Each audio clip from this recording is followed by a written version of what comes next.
Okay, folks, look, today is day 4 of my 27-day vlog feast, and I'm gonna level up your holiday game with the silky mega head gravy. Check this out. No last minute panic, no lumps, just golden flavor on standby.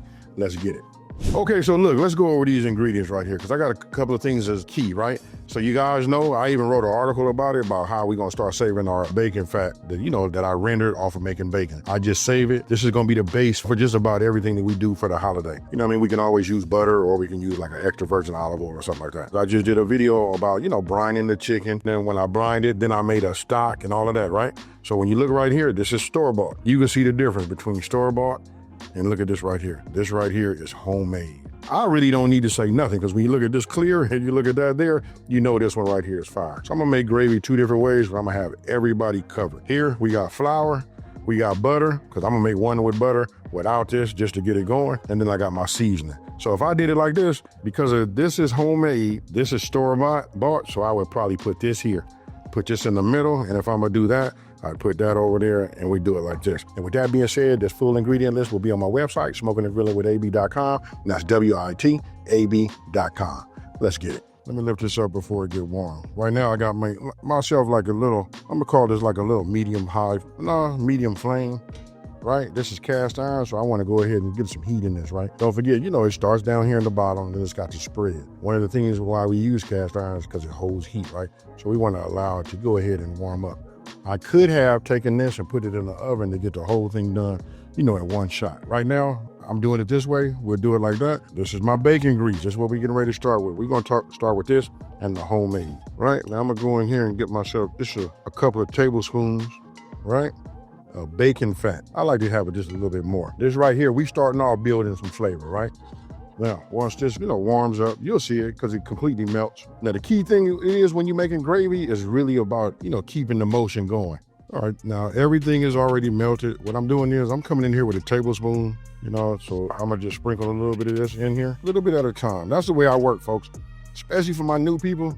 So you don't have to like chase no lumps or nothing like that. Add a little bit on in there at a time, right? You see that? Like I didn't get no lumps. Now I'm gonna come in here. Let's go ahead and get this next one, right? And then we do the same thing. If you started out having 2 tablespoons or whatever you started out with, whether it was butter or whatever, then you wanna match it equally with your flour. Now, what we doing is we doing 2 things. We cooking this down. What we doing is we cooking that flour out, that flour taste, right? Nobody want no gravy that got that little grit to it or nothing like that. Right? And we adding some color. So those are the 2 things we doing. We infusing it with the bacon grease. All right, and look at there. Now this right here is what from when I made, the chicken stock. We got to make turkey and everything, but I'm not making my turkey until later on today. And I'll take the drippings from that and do the exact same thing that you see me doing here. But look at what I'm doing. Remember I told you the key is to just keep it moving. You see this right here? Now this is where the customization come in to you guys. If you feel like this is a little thick for you, I just want to show you, since we made our stock or you bought it, however you did it, you can always add just a little bit to it, turn the fire off. Like that's what I'm getting ready to do now. Because as long as I cook it and keep that heat underneath the bottom of it, it'll, keep thickening up, right? So now we get the consistency that we want. Now let's talk about why I call this the make ahead. I just want to let you guys know, like on Thanksgiving Day, for the seasoned people, we got like a list of things that we can make. Some people start cooking 3 days before, some do 2. And then you got those that I call them the rebels. Them the ones that get up early in the morning and do everything. If you ain't got a double oven and all that kind of stuff, you're gonna want to follow this channel. I'm gonna tell you why, because I'm gonna show you how you can make some things in the crock pot, because your stove and your oven is gonna be at a premium. Let's go ahead and put this in here like that. You see the way it coat? Let me just do it like this. All right, when you do it like that, that's the consistency that I like right there. All right, so I'm gonna go ahead and taste this. Then I'm gonna find out what I need to do. Now I haven't added no salt to it, so I'm assuming it's gonna take a pinch or 2 of salt, and I'm gonna put that pepper in there. Whew, that's all it needs. So now we just give it a couple of pinches, right? This is why I like the fact that I make my own stock, you know what I mean? Because when you make it, you can control it, and then as you need it, you can add it to there. Now I want you guys to let me know when you make this and you taste it, let me know what you think before you even add the salt. Because some of us, we watching that sodium intake, you know what I mean? It's a beast out there. Now I'm gonna come with my fresh black crack. Now, a lot of people gonna say, well, how much, AB? I don't know.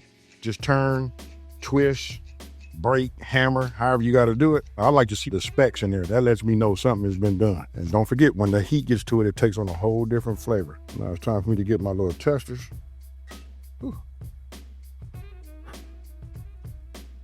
If you ask me, I'm gonna say it needs just a little bit more. Not just a little bit, but it needs a lot of fresh black cracked pepper on it. This right here, I had to come back. I guess I keep doing it. You see all the spoons gone. That really been me, right? So now when I taste it, that's just right. Now I'm gonna be honest with you guys. Look, if you guys pay attention right here, I'll put it right here so this camera can catch it. This is Branch and Vines, bacon, sea salt. I added a couple of pinches of this to it also. This completely woke it up, seeing how we started with, bacon grease as our foundation. This right here just sealing right over the top. I'm gonna go ahead and just put this off to the side, and the next thing we're gonna do is we're gonna go ahead and make it, from the store-bought stock, which is probably most people gonna make it that way, but those of you guys that got the time, I suggest you guys making your stock, just freeze it and take it out as you need it, because it melts right away once you put it in the pot anyway. This is what we're gonna do. The way, if you don't have to have your own stock, we're gonna do it this way. Let me go ahead, get me some butter. Let me go ahead and get 2 tablespoons. We'll drop this in here and we'll start here. Now on this one right here, butter works. I could have used butter with the other, but because I was doing, homemade, I went ahead and used the bacon grease, but we'll start here. As soon as this finishes melting, I'm gonna just go ahead and make it the exact same way. I want you guys to see, and the only difference is I want you to see what I use when I go ahead and season it. And the real key thing is you gotta taste it in increments so that you'll know. So when you got it tasting good here, when you put it out for all your family, it'll be right. Okay, so you remember this part. All we're gonna do is add a couple of tablespoons, right? Notice how I distribute it throughout, not just drop it in there. Just makes your life a little bit easier. Remember, cooking out the flour taste and browning. That's 1, and this will be 2. All right, now you guys remember this part. And again, this is the store-bought. All right, so we got that there. Now you can see this is starting to darken up. Just remember, we're not making a gumbo, right? So then we start adding some. We're on a medium flame. Oh yeah. Then all you gotta do is just keep, stirring. Any little lumps that you see in there with this motion that you're doing right here, it just goes away. All right, so this part is key. Now I know I haven't put nothing in here, so I'm gonna go ahead and just give it 1 pinch of salt, and then we start tasting it. You know what I mean? If I could taste any salt, then we season how we want to. Of course, we're gonna put black pepper in there, but this is gonna be the thing that I use to level it up. This is my A seasoning. This got a nice little profile to it, so we add this to it, So we doctor it up. I don't wanna say that because we always do, because we don't always have homemade chicken stock. If we do it this way, look at that right there. And look at the consistency. Now my rub right here, it kind of changes the color a little bit, but you can see it all. You see I hadn't even put no black pepper in there, but look at that. That's it right there. That's a gravy. Now I'm gonna go ahead and put this in something and pour this over, maybe some mashed potatoes that I made already, so you guys can just see how they look. Okay, folks, now this is what we got. You guys can see it. And really, like I said earlier in the video, it's really about, having your time, having it all lined out for you so you can figure out what you're gonna do. And I think if I'm gonna make my gravy, if I can, especially when it comes to chicken, because if you guys made the stock, you got something to make something with, right? Now, I understand when you're doing your turkey, you got to wait till you get your drippings. Let's just be real. You can make this either 2 days before or the day before. Other than that, you'll be working on that same day. I'm finna eat some more of it because there's no way I'm not going to keep tasting this. Ain't nothing like having some mashed potatoes and gravy, folks. Cheers. Now that right there is fire. Let's dig in on the other side now.